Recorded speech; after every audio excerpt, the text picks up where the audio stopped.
আল্লাহ আপনাকে আমাকে জান্নাতে নেওয়ার জন্য আল্লাহ বললেন, বান্দা গুনাহ থেকে বাঁচার চেষ্টা করো। ওয়াদারু যাহিরাল ইসমি ওয়া বাতিনা, তোমরা প্রকাশ্য গুনাহ গোপন গুনাহ থেকে বেঁচে থাকো।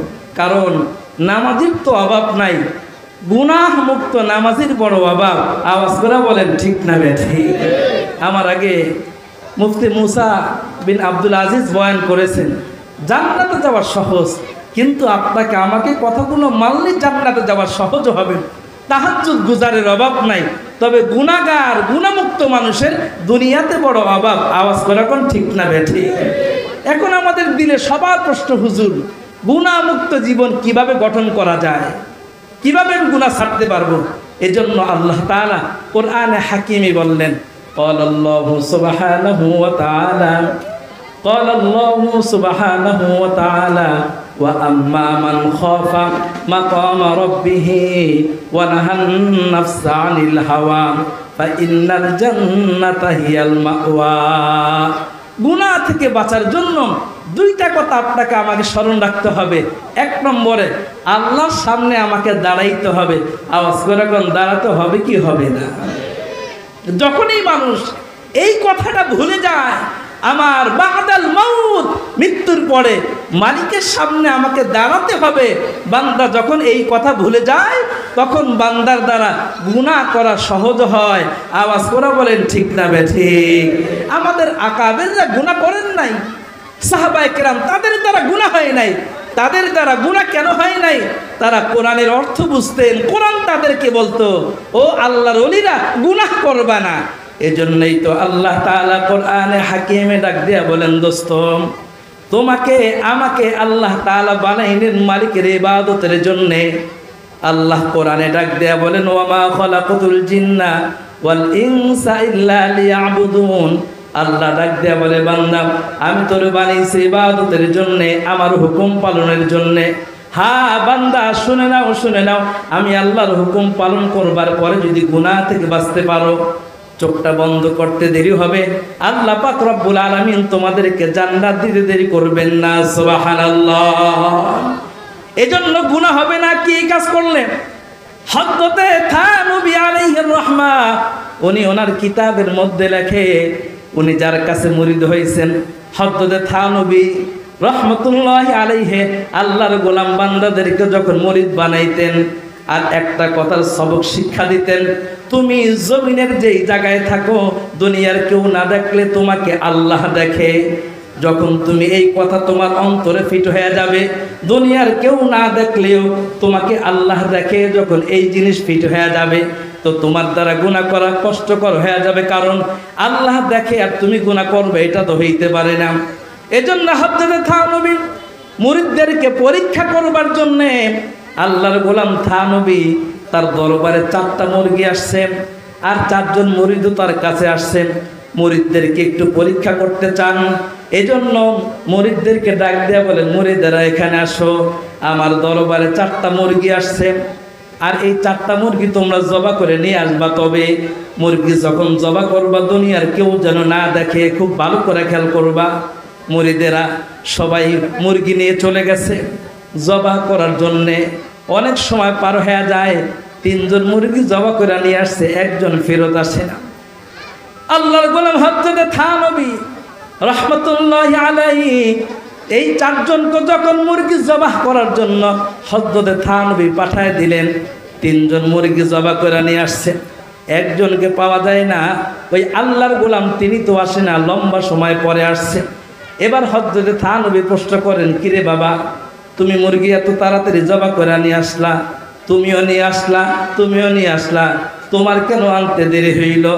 আল্লাহর গোলাম থানবীর সামনে দাঁড়ায়া 3 জন সুন্দরভাবে মুরগি জবাহ করে নিয়ে আসছে, 1 জন এখনো মুরগি জবাহ করে আনতে পারেন নাই, দেরি হয়ে গেছে। ওই লোকটাকে প্রশ্ন করলেন, তোমার কেন দেরি হয়? হযরত থানবী যখন প্রশ্ন করছেন, সবাই তাড়াতাড়ি মুরগি জবাহ করলো, তোমার কেন দেরি হইল?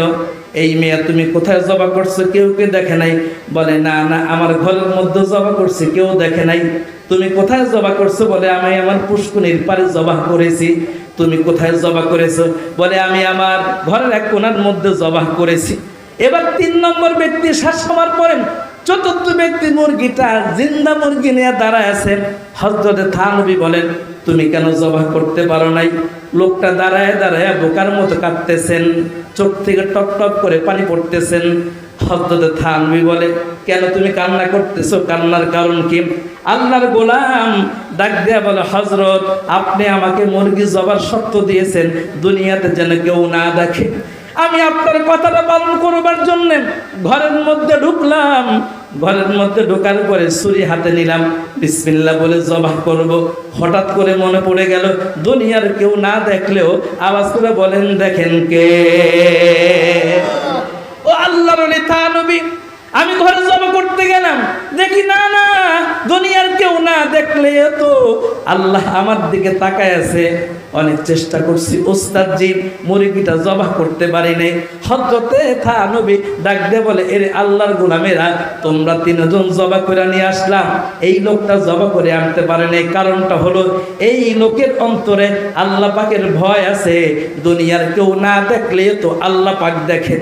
এই জন্যই তো আল্লাহ তাআলা কোরআনে হাকিমে বলেন, ওয়া আম্মা মান খাফা মাকামা রাব্বিহি ওয়া নাহান নাফসা আনিল হাওয়া ফাইন্নাল জান্নাতা হিয়াল মাওয়া। মুসলমান ইমানদার, আমি যখন গুনাহের কাজ করি দুনিয়ার কেউ দেখলো না তো আল্লাহ দেখলো, এই কথা যতক্ষণ পর্যন্ত আপনার আমার অন্তরে ফিট না হবে ততদিন পর্যন্ত আপনার আমার দ্বারা গুনাহের কাজ ছাড়া সম্ভব হবে না। আওয়াজ করে বলেন না কথা ঠিক কিনা? আল্লাহ পাক রব্বুল আলামিন কোরআনে হাকিমে ডাক দিয়ে বলেন, কখনো কখনো আল্লাহ বলেন, ইয়া আইয়ুহান নাস, ও লোক সকল, ইত্তাকুল্লাহ। কখনো কখনো আল্লাহ ডাক দিয়ে বলেন, ইয়া আইয়ুহাল্লাযীনা আমানু ইত্তাকুল্লাহ। কখনো কখনো আল্লাহ নবীদেরকে ডাক দিয়ে বলেন, ইয়া আইয়ুহান নবী ইত্তাকুল্লাহ। কখনো আল্লাহ তাআলা ডাক দিয়ে বলেন, ইয়া আইয়ুহার রাসূল। আল্লাহ তাআলা রাসূলদেরকেও ডাক দিয়ে বলেন, ইত্তাকুল্লাহ। যত সময় পর্যন্ত আপনারা আমার অন্তরে ওই আল্লাহ পাকের ভয় না ঢুকবে, গীবত করতে সহজ হয়ে যাবে, মিথ্যা কথা বলতে সহজ হয়ে যাবে, মা বাবার খেদমত করব না, আল্লাহ পাকের ভয় আমার অন্তরে নাই। যখন আপনার আমার অন্তরের মধ্যে মালিকের ভয় চলে আসবে, তখন আপনার আমার দ্বারা গুনাহ করা কষ্ট হয়ে যাবে, আপনার আমার দ্বারা গুনাহ হবে না। এজন্যই তো সাহাবায়ে কেরাম রাদিয়াল্লাহু তাআলা আনহুম, তাদের দ্বারা গুনাহ হইতো না, কারণ তারা আল্লাহ পাকের কোরআনকে এত সুন্দর করে পড়েছেন, এত সুন্দর তারা বুঝেছেন, এজন্য তাদের দ্বারা গুনাহ হয় না। নবীজির একজন সাহাবী, নাম তার আবু দুজানা রাদিয়াল্লাহু তাআলা আনহু, সাহাবীদের ঘটনা। আল্লাহর নবীর সাহাবী আবু দুজানা রাদিয়াল্লাহু তাআলা আনহু নবী পাকের পিছনে 5 ওয়াক্ত নামাজ পড়েন। কিন্তু কিছুদিন যাবত দেখা যায় আল্লাহর গোলাম সালামটা ফিরায়া ঘরের মধ্যে চলে যায়। কয়েকজন সাহাবী বললেন, ওগো আল্লাহর নবী, আবু দুজানার কি যেন হয়েছে? আবু দুজানা সালামটা ফিরাই ঘরের মধ্যে চলে যায়। নবী আবার বললেন, খবর নেওয়া দরকার। আল্লাহর পয়গম্বর সাহাবায়ে কেরামকে নিয়ে গাছতে বের হয়ে গেলেন। আবু দুজানার বাড়িতে গেছেন। আল্লাহর পয়গম্বর ডাক দিয়ে বলে, এই আবু দুজানা, ঘটনা কি? তুমি সালাম ফিরাবার পরে আমি রাসূল বসে বসে দিনই কথা বলি, ওয়াজ করি, নসিহত করি, তুমি কেন চলে আসো? আবু দুজানা, তুমি কেন আমার বয়ানে বসো না? আবু দুজানার চেহারাটা লাল হয়ে গেছে। আবু দুজানা বুঝাইতে চাই, ইয়া রাসূলুল্লাহ, আমি আপনার বয়ানে বসি না জাহান্নাম থেকে বাঁচার জন্য। ওগো নবী আমার, আমি আপনার বয়ানে বসি না জাহান্নাম থেকে বাঁচার জন্য। সাহাবায়ে কেরাম রাদিয়াল্লাহু তাআলা আনহু আশ্চর্য হয়ে গেছে। নবীর মজমায় নবীর চেহারা দেখলে গুনাহ মাফ হয়, জান্নাত ওয়াজিব হয়ে যায়। আবু দুজানা, তুমি কেন নবীর মজমাতে বসো না? আবু দুজানা আল্লাহর নবীর চেহারার দিকে তাকায় বলে, ওগো আল্লাহর পয়গম্বর, আমি আপনার মজমাতে বসি না গুনাহ থেকে বাঁচার জন্য। সাহাবায়ে কেরাম তাকায় আছে। এবার আবু দুজানা ডাক দিয়ে বলেন, নবী আমার, ফজরের নামাজটা পড়বার পরে আমি নিয়মিতই আপনার বয়ানে বসতাম, দিনই কথা শুনতাম। কিন্তু আল্লাহর পয়গম্বর, এই তো কয়েকদিন হয়ে যায়, আমার যেই বাড়িটা, আমার বাড়ির পাশে ইহুদির একটা বাড়ি আছে, আর আমার বাড়ির ছাদের উপরে ইহুদির একটা খেজুর গাছ আছে, খেজুর গাছ। ওই গাছের খেজুরগুলো পেকে গেছে। ওগো আল্লাহর পয়গম্বর, আপনি বলেছেন বিনা অনুমতিতে অন্যের মাল ব্যবহার করা যাবে না। আল্লাহর গোলাম হযরত ইলিয়াস বলে মুসলমান চার কাজ করবে না। 1 নম্বরে নিজের জন্য হাত পাতবে না, 2 নম্বরে সোয়ালের বাহানা করবে না, 3 নম্বরে হলো সে অন্যের মাল বিনা অনুমতিতে ব্যবহার করবে না। ওগো নবী আমার, আপনি বলছেন অন্যের মাল বিনা অনুমতিতে ব্যবহার করা গুনাহ, তাই তো আমার বাড়ির ছাদের উপরে যে খেজুর গাছ হয়েছে, এই খেজুর গাছের খেজুরগুলো রাতভর টপ টপ করে পড়তে থাকে।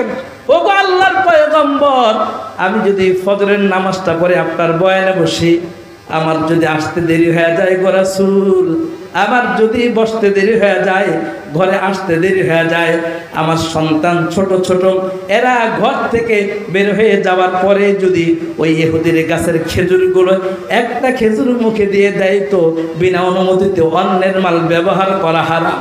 আল্লাহ পাক রব্বুল আলামিন ময়দানে মাহশরে জিজ্ঞাসা করবেন, এরে আবু দুজানা, তোমার সন্তান অন্যের মাল বিনা অনুমতিতে ভক্ষণ করেছে। আল্লাহ তাআলা কোরআনে হাকিমে বলেন, ইয়া আইয়ুহাল্লাযীনা আমানু কু আনফুসাকুম ওয়া আহলিকুম নারা, ওহে ঈমানদারেরা, আগে নিজেকে জাহান্নাম থেকে বাঁচাও। আল্লাহর নবীর সাহাবী আবু দুজানা জাহান্নাম থেকে বাঁচার জন্য তিনি নামাজ পড়ছেন জামাতের সাথে। এখন আল্লাহর নবীর সাহাবী নিজের ঘরের মানুষদেরকে জাহান্নাম থেকে বাঁচাবার জন্য আল্লাহর পয়গম্বরের সাহাবী সালামটা ফিরে ঘরে আসছে, যেন সন্তানটা যেন অন্যের গাছের খেজুর বিনা অনুমতিতে না খায়। মুসলমান ইমানদার হযরত আবু দুজানা আল্লাহর পয়গম্বরের চেহারার দিকে তাকায় বলেন, নবী আমার, আপনার বয়ান শুনতে চাই না, আপনার মজমায় বসতে চাই না, এমন কি কোনো ব্যক্তি আছে? আমি শুধু ওই আল্লাহর ভয়, গুনাহ থেকে বাঁচার জন্যে, সন্তানটাকে গুনাহ থেকে বাঁচাবার জন্যে আমি সালাম ফিরাইয়া তাড়াতাড়ি বাড়িতে চলে আসি। আল্লাহর পয়গম্বর বললেন, আবু দুজানা, তোমার মতো মানুষ যতদিন এই জমিনে থাকবে আল্লাহ পাক রব্বুল আলামিন ওই আসমান থেকে গজব নাজিল করবেন না, কারণ তুমি এমন একজন ব্যক্তি, তোমার ভিতরে আল্লাহ পাকের পূর্ণ ভয় আছে। এজন্যই তো আল্লাহ ডাক দিয়া বলেন, ইয়া আইয়ুহাল্লাযীনা আমানু ইত্তাকুল্লাহ হাক্কা তুকাতিহি ওয়া লা তামুতুন্না ইল্লা ওয়া আনতুম মুসলিমুন। আমরা যদি আল্লাহকে ভয় করার মতো ভয় করি, সাহাবায়ে কেরাম যেইভাবে আল্লাহকে ভয় করার মতো ভয় করেছেন, ওইভাবে যদি আপনি আমি আল্লাহকে ভয় করতে পারি, দোস্ত খোদার কসম করে বলি, আপনার আমার দ্বারা 1 ওয়াক্ত নামাজ কাজা হবে না। আওয়াজ করে বলেন কথা ঠিক কিনা? আফগানিস্তানে বাইতুল মুকাদ্দাস, আফগানিস্তান বাইতুল মুকাদ্দাসের একজন সাংবাদিক ছোট্ট এক বাচ্চাকে প্রশ্ন করেছিলেন, বাবা নামাজ কয় ওয়াক্ত? ছোট্ট বাচ্চা উত্তর দিয়েছিল, নামাজ 6 ওয়াক্ত। এই কথাটা শুনবার পরে আফগানিস্তানের ওই সাংবাদিক বাচ্চার মুখের দিকে তাকায় আছে, বাবা তুমি যদি 6 ওয়াক্ত নামাজ বলো, তো সারা জিন্দেগি শুনলাম 5 ওয়াক্ত, এখন তুমি বলতেছো নামাজ 6 ওয়াক্ত, ঘটনা কি? ওই বাচ্চাটা চোখের পানি ছেড়ে দিয়ে বলে, মুসাফির আনা লা আরিফুকা, আমি তো তোমাকে চিনি না, তবে শুনে নাও, সারা পৃথিবীতে নামাজ 5 ওয়াক্ত থাকলেও এই বাইতুল মুকাদ্দাসে নামাজ 6 ওয়াক্তই হয়। সাংবাদিক ডাক দিয়ে বলেন, নামাজ যে 6 ওয়াক্ত হয় আমাকে একটু বুঝায় বলো। ছেলেটা ডাক দিয়ে বলে, নামাজ 6 ওয়াক্ত বুঝায় বলবো। এবার বলতেছে, হযরত তাহলে শোনেন, আসলে নামাজ 5 ওয়াক্তই, কিন্তু আমি আমার জন্মের পরে আজ পর্যন্ত এখানে একদিনও 6 ওয়াক্ত ছাড়া নামাজ পড়তে পারি না, কারণ ফজর, যোহর, আসর, মাগরিব, এশা, আরেক একটা নামাজ হলো জানাজার নামাজ। এমন কোনো দিন যায় না যেই দিনে বাইতুল মুকাদ্দাসে একজন মানুষের জানাজা হয় না। আওয়াজ করে বলেন ঠিক না ঠিক? আরামে ঘুমায় আছেন, ফজরের আযানটা হয়ে যায়, মসজিদে আসতে আবার কষ্ট হয়ে যায়। দোস্ত, এই মুসলমান যতদিন পর্যন্ত ফজরের নামাজের তাকিদ যতদিন পর্যন্ত মুসলমানের অন্তরে না আসবে, ততদিন পর্যন্ত এই মুসলমানের দ্বারা কোনোদিনই মুসলমানের কোনো কাজে সফলতা আশা করা যায় না। আওয়াজ করে বলেন কথা ঠিক না ঠিক? এজন্য দোস্ত, 5 ওয়াক্ত নামাজ পড়ার জন্যও আল্লাহ পাকের ভয় থাকা দরকার। মসজিদের পিলারগুলো কান্না করে, ওহে কামরাঙ্গীর চরের মানুষেরা, ফজরের আজান হয়ে গেছে, তোমরা কোথায়? আসো মসজিদে, আসো মসজিদে। ফজরে তালাশ করে পাওয়া যায় না, জোহরের সময় মসজিদ কান্না করতেছে, মানুষ তালাশ করে পাওয়া যায় না।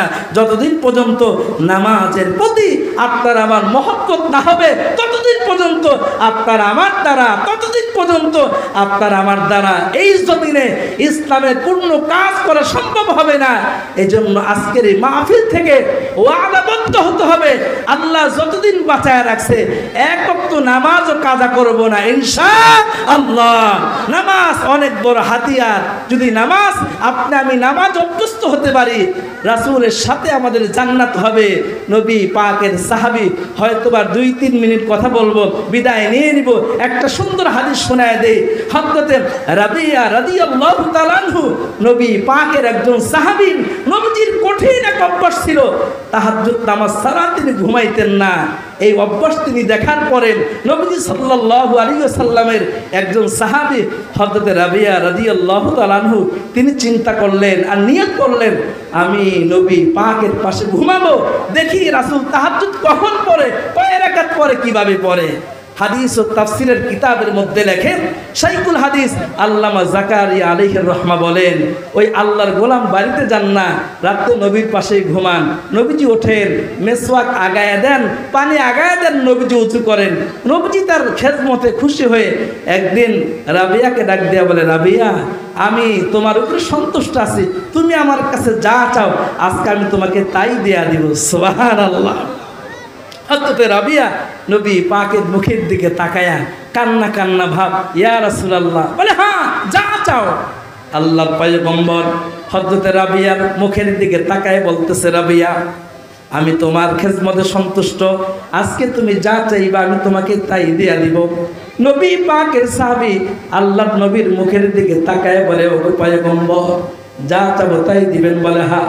ওগো নবী আমার, দুনিয়াতে আমার কোনো চাওয়া নাই, একটাই মাত্র চাওয়া, দুনিয়াতে আমি আপনাকে না দেখলে ভালো লাগে না, আখিরাতে যদি আল্লাহ আমার জান্নাত দেয় তো আমার জান্নাতটা হবে নিচা, নবীর জান্নাত হবে উঁচু, সাহাবীদের জান্নাত হবে নিচে, সাহাবীরা নিম্নমানের জান্নাতে, নবী থাকবেন উঁচু জান্নাতে। ও আল্লাহর পয়গম্বর, যদি মহব্বত করে আমার একটু আপনার পাশে জান্নাতে মদিনাতে যেইভাবে রাত্রেবেলা আপনার পাশে ঘুমায় থাকি, আপনি ভিতরে আমি বাহিরে, আমারে যদি একটু জান্নাতে আপনার পাশে ঘুমাবার ব্যবস্থা করে দিতেন। কিছু চাই না, কিছু চাই না, শুধু জান্নাতে আপনার সাথে থাকতে চাই।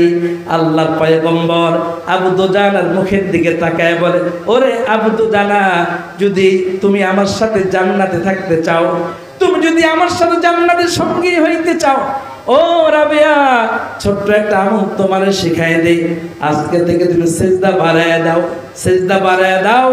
যখন তোমার সিজদা বেড়ে যাবে, তোমার নামাজ বেড়ে যাবে, বেশি থেকে বেশি সিজদা করবে, তো ময়দানে মাহশরে আল্লাহ পাক রব্বুল আলামিন তোমাকে আমার সাথে জান্নাতে যাওয়ার ফয়সালা করে দিবে।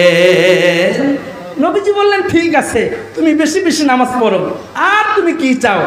হযরত রাবিয়া বলে, ইয়া রাসূলুল্লাহ, আর কোনো চাহাত নাই, আর কোনো চাহাত নাই, চাহাত তো আমার একটা, আমি আপনার সাথে জান্নাতে যেতে চাই, মুসলমান ইমানদার, এজন্য আপনি আমিও যদি আল্লাহর নবীর সাথে জান্নাতে যেতে চাই, তো নবীজি বলেন, সিজদা বাড়ায় দাও, সিজদা বাড়ায় দাও। আল্লাহ পাক রব্বুল আলামিন আমাদেরকে বেশি থেকে বেশি সিজদা দেওয়ার তৌফিক দান করে, আমিন।